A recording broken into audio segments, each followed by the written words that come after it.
Got it. And let's shift gears, Sam, a little bit. Tuesday, the Memphis City Council approved a resolution accepting $350 million from the state to upgrade Memphis sports stadiums. Now, while this money could be used for any Memphis facility, it's believed the money will go towards upgrading only FedEx Forum and Simmons Bank Liberty Stadium. Well, Sam, you've done some new reporting on this topic this week. What's your take on kind of where things stand?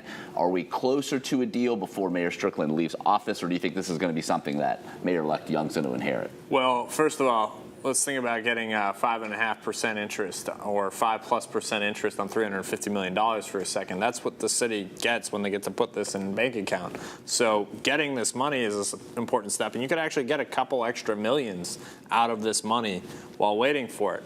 I think what you heard from the mayor this week, right after the city council accepted this money, he was asked about it, and he said whether it's my administration, I'm paraphrasing here, my administration or the next one, the goal is still the same. Keep the Grizzlies long-term, ink a deal to FedEx Forum, and renovate Simmons Bank Liberty Stadium so University of Memphis can get into a Power 5 conference.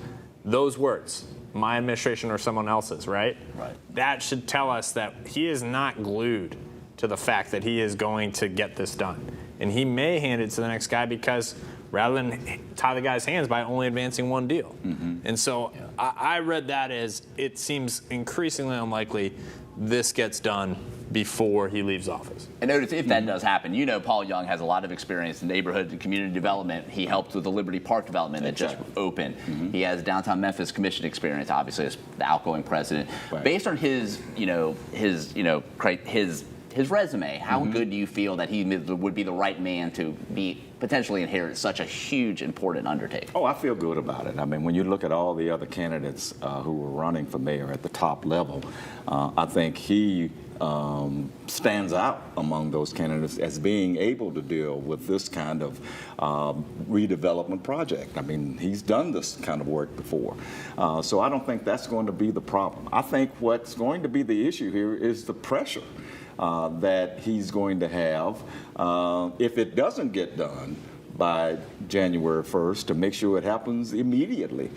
Larry Veach, the athletic director at the U of M, was quoted in the Daily Memphian on Friday as saying that we can't afford any delays. It's going to cost us millions of dollars if we do. And so that's putting in some extra pressure, not just on Mayor-elect Young, but also on Mayor Strickland. Make sure you get this done because the University of Memphis can't afford to lose that kind of money. And Sam, I saw earlier, he kind of mentioned it on our show last week, and he was on Grind City Media with Gary Parrish this week, kind of talking about other options on the table, bonds, another ask from the state for additional round of funds. Do you think hopefully that could be part of the equation? Well, bonds have always been a part of the equation, right? Beyond the $350 million in cash, there have been specific taxes that are essentially passed for FedEx Forum that pay the existing debt now that were continued. And so bonds were always going to be issued for these projects. But yeah, in his comments on the Gary Parrish show and his comments to me, he showed an openness and a willingness to find other things that those bonds would back, essentially other funding streams, right? And so I think he's obviously, as Otis said, very well versed in this. And he also, intimated in comments to the Daily Memphian that he expects some sort of contribution from the Grizzlies, but whether or not that is a contribution to the stadium itself or a surrounding development, which, maybe should be a clue for the rest of us that this is maybe a broader conversation between the city and the Grizzlies at this point, that, he would like to see that. So I think he's very well versed. I think Otis's point is exactly right. Us talking about this is pressure, right? The media is chattering about this, right? Yeah. And so, this is sort of the hot civic topic right now. And so if these deals don't get done in the meantime, and there's still a chance they do, right? There's still a chance that sometime at the 11th hour, the Strickland administration comes out and this is all neatly tied, right? December surprise. December surprise, November surprise. And so I think, yes, there's pressure, but I think, as much as I said a minute ago, it looks like it's going to be his.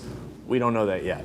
Got it. Yeah, all right. and one other very quick point where Paul Young is concerned, he's making the right moves right now by being accessible and being visible with both of these entities, the Grizzlies and the U of M. And I think that's a signal that he cares about this very much. And if it doesn't get done with the current mayor, he's going to work on it and make sure it gets done quickly. Certainly positive optics for sure. All right, well, that's all the time we have for that segment. When we come back, a major May event for Memphis won't happen next year.